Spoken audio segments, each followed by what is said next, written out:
breaking against the rocks and echoing like thunder. If you waited long enough until the rush had receded, you could make your way down, heart beating faster over slippery blackness, and stand where the sea had swirled.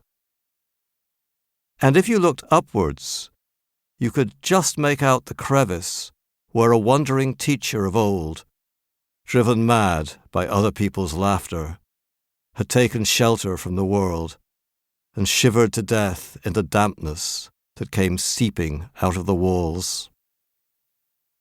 Beyond the caves, the path curved around Blackhead Point and twisted its way up steep steps to the lighthouse. As you climbed them, you could see the chimney-stack rock in the next bay and the farms of Island McGee that sloped down to the sea. At the top, on a good day, you could see the glints of sun-reflected light on the Rins of Galloway and the hills of County Down on the far side of Belfast Lough. On the lighthouse wall, beside a corrugated iron cottage, was the rusted remnant of a sign. Danger. Foghorn may sound without warning. What'll happen if we're here when the horn goes off? I had asked my dad when the sign was new. We'll go deaf, he replied cheerily. The rest of the day had been spent in silent terror. But I went back by myself, praying that the horn would not go off. It never did.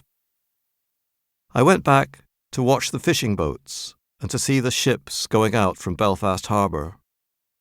And one day, I was on one of those ships. There were cranes and cars and lorries and concrete docks. There were crowded gangways and waving arms. There were men in white jackets cracking jokes and showing us to our cabin. The sea looks very rough, whispered my mother to my father. She did not want to leave. Sure, it's as calm as a mill pond, he replied. The future would be better in England. I wondered what a mill pond was and played with the water taps in the cabin sink, off and on, off and on, off and on, wanting to stay, wanting to leave. In some ways, it was like going home. In others, it was like stepping onto a different planet. Nobody cares about religion here, Fingers was telling me, but he could name the religion of everyone at the table.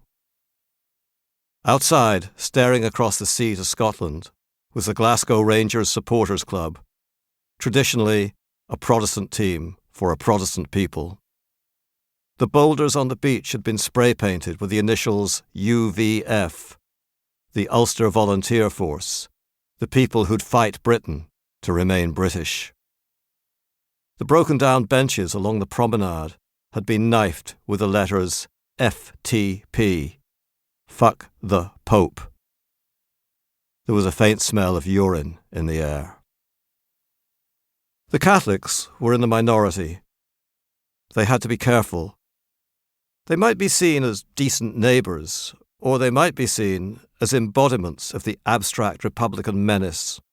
On occasions, they could be seen as both at once. I'd witnessed the transformation myself a few days before at the Maharamorn Social Club down the road. We were all dancing and laughing with each other until the evening finished with the customary rendition of the national anthem. God save our gracious Queen, long live our noble Queen, God save our Queen, went the singer. As the band crescendoed into the next line, a forest of fists was raised to the cry of, For God and Ulster! And a Catholic man, who'd been close dancing with a Protestant woman, suddenly found her fist in front of his face. He had momentarily become the enemy.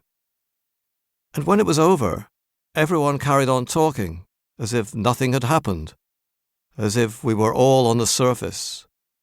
It was safer that way. We were talking about it in the Whitecliff.